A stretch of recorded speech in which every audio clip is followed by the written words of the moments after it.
Kahumas MPSN 1 Kota Padang.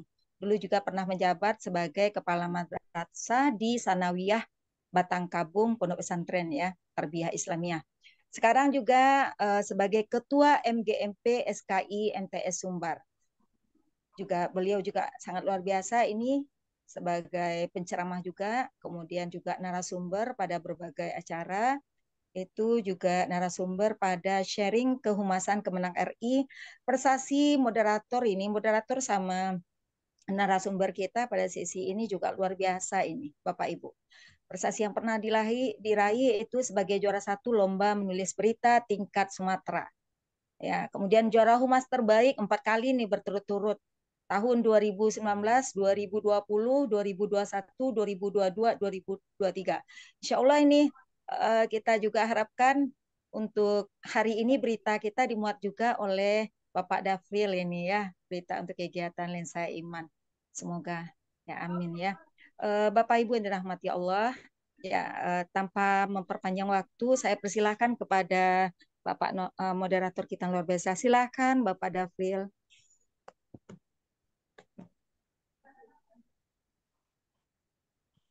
Silakan.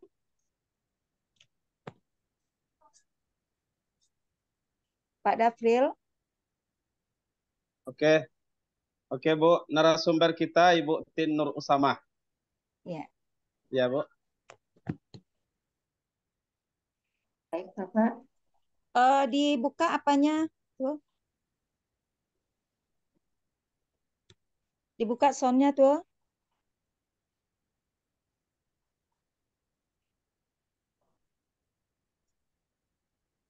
Tuh, tolong masih ya. Ya, dah. Oke, siap. Oke, benar nih Bu narasumber kita Ibu Tin. Benar. Benar ya. Betul. Kalau CV beliau gimana Bu? Gimana dilihat? Ada Di...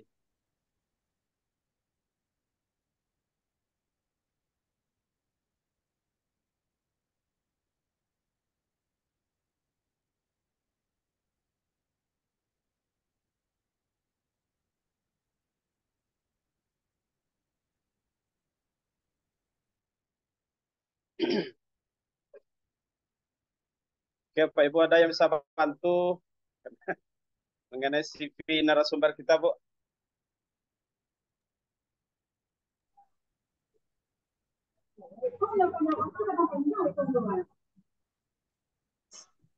Siap mengikuti Ustadz Tengku. Baik, Bismillahirrahmanirrahim. Assalamualaikum warahmatullahi wabarakatuh. Waalaikumsalam warahmatullahi wabarakatuh. Ketua dan segenap pengurus Lensa Iman Indonesia yang dihormati, Bapak Ibu narasumber hebat, Bapak Ibu para moderator, dan Bapak Ibu peserta semua yang sangat luar biasa. Kita awali dengan sebuah pantun. Semarang, Bekasi, dan Jakarta Selatan. Beli pakaian agar terlihat rapi. Senang hati di acara Lensa Iman. Literasi menggairahkan dan menginspirasi. Cakep. Mantap. Oke, Bapak Ibu, sebagai narasumber kita kelima ini adalah Ibu Siti Usamah. Ya, mohon maaf, Tin Nur Usamah, Bapak. Ya, Tin Nur Usamah. Ya. Ya. Terima kasih narasumber hebat kita yang sudah siap untuk menyajikan materi-materi yang sangat menginspirasi dan juga sebagai motivator buat kita bersama. Berkenan dengan CV beliau, karena kita mendadak ini, sebentar ini baru pulang dari kantor camat, lalu langsung ikut Zoom. Nah, untuk CV narasumber, kita mohon berkenan Ibu narasumber kita. Sudah dikirim ke WA tuh. Sudah dikirim ke WA. Ya, sudah dikirim.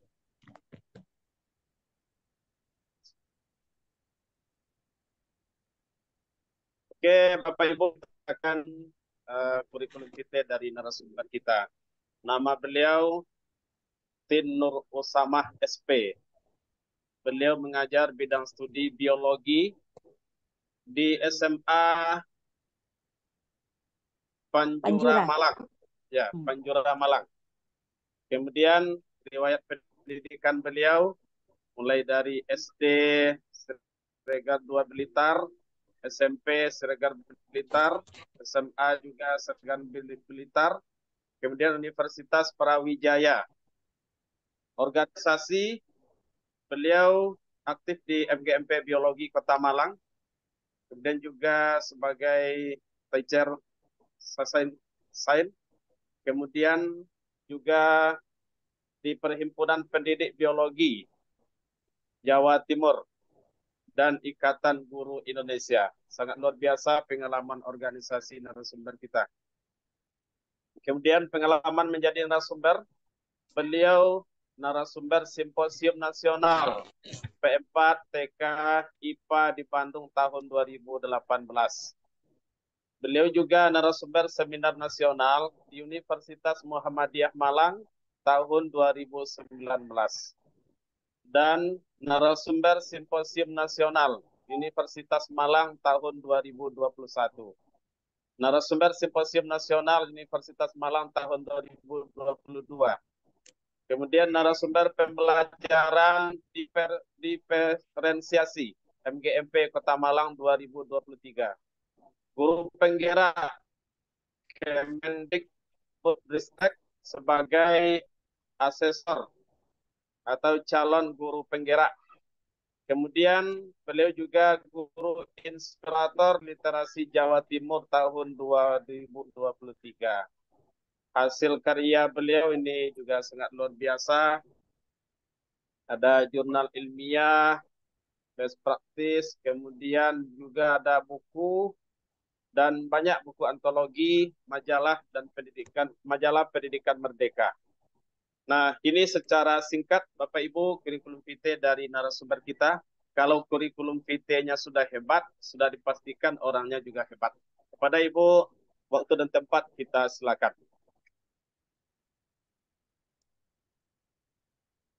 Terima kasih Bapak Dafril atas kesempatan yang sudah diberikan kepada saya.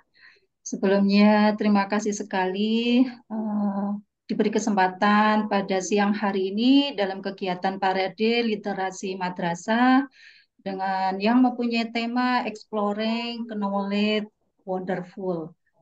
Terima kasih sekali juga saya haturkan kepada Dr. Ainur Rafiq, MAG sebagai pembina Lensa Iman, kemudian yang kedua kepada Ning Lani sebagai ketua Lensa Iman, kemudian yang ketiga Bapak Ahmad Arif Makruf sebagai penggiat literasi. Sangat berbahagia sekali saya sudah dikasih kesempatan dalam kegiatan Parade Literasi pada siang hari ini.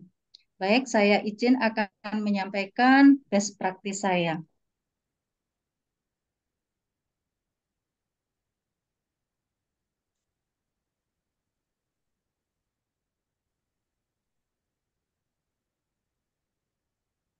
Baik, ini adalah best practice saya yang akan saya sampaikan pada kesempatan ini, yaitu tentang implementasi pembelajaran diferensiasi untuk meningkatkan berpikir kritis dan potensi unggul di SMA Panjura Malang. Baik, adapun pendahuluan dari kegiatan yang saya lakukan sebelumnya, kita tahu bahwa di Indonesia sudah melakukan kurikulum merdeka, bahwa kita tahu kurikulum baru ditetapkan oleh Kementerian Pendidikan dan Kebudayaan dari Kemendikbud. Dan kurikulum merdeka ini berusaha menciptakan pembelajaran kepada peserta didik, di mana sebagai pusat proses belajarnya, di mana sebagai pembelajaran sebagai paradigma baru.